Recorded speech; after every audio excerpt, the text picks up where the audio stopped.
Hey teacher friends! I want to share with you how to make an interactive Google Slides for remote learning.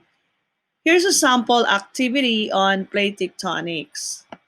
The first thing that you have to do is to open Google Slides from your drive and go to File and click New Presentation. Okay? And the next thing that you have to do is to change the setup of the page according to what size you like to use for your interactive slides. For example, click custom and edit whatever size you like. Okay, for example, you want 8 by 10, just for example, and then click apply. I already made customize size that I like so I could just demonstrate it with you, but that's how you do it. What you have to do is to go to background and then choose an image that you want to do or you want to use in Google Slides. Only if you want a background. But the purpose of choosing a background is it's more meaningful and relevant to whatever content you want to share with your students. So for example, for me, this lesson on plate tectonics will start a review on Pangea. So I want to get a copy.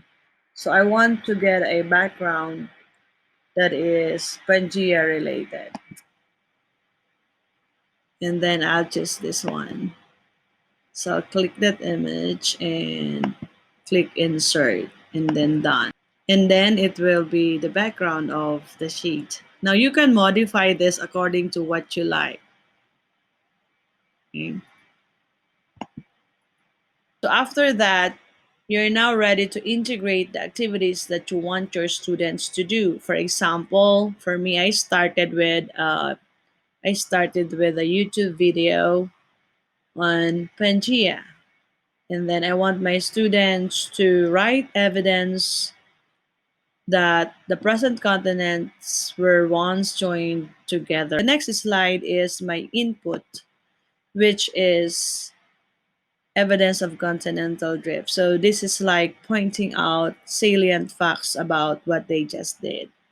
Then of course I integrated there my Bitmoji to personalize the sheet.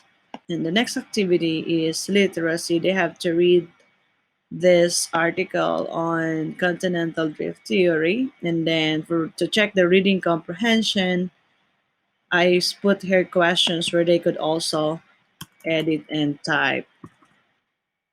And the next is I inserted a map of major tectonic plates of the world, and by visual analysis, I want my students to list the major tectonic plates by looking at the labels. Okay. And this box here is also editable. They can write on it. Okay. And of course, by just looking at the map, and using their stock knowledge, they're able to answer the 8 major tectonic plates of the world. In this slide, I use fill in the blank strategy and drag and drop.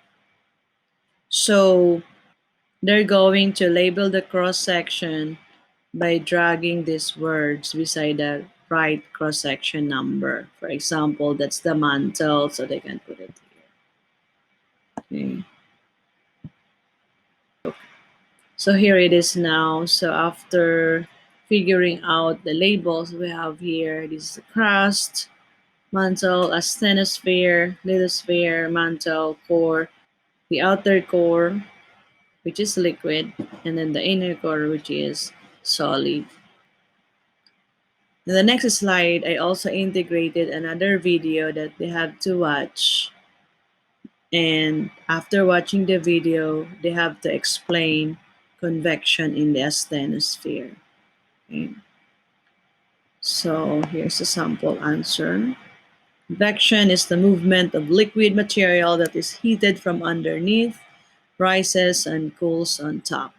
And then in the next slide, I want them to watch animations of plate tectonics.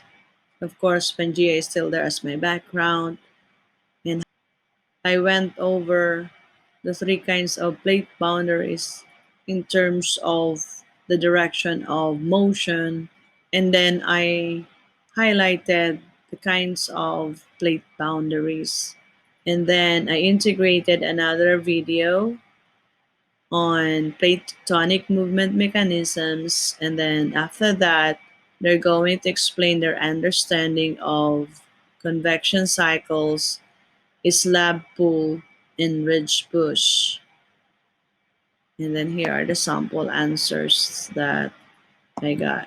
And then also to summarize all the big concepts and ideas, I share them these notes. Okay. And then as a reinforcement, they're going to look at a map again and they're going to name by using keys here. They're going to name the plate boundaries found in the map. So by looking at this map, they should be able to name the plate boundaries, which are those that are within transform, divergent, and convergent boundaries. And then here's a sample. So, for example, transform, you have Scotia in South America, Juan de Fuca in North American, Australian Pacific. For divergent, you have North American and Eurasian, and so on. And then, as a finale, I put this as takeaway boxes where they can write whatever learnings that they have from the interactive Google Slides. Then here's some of the answers. That's all, and I hope you learned something from this and should also be able to use this in remote learning.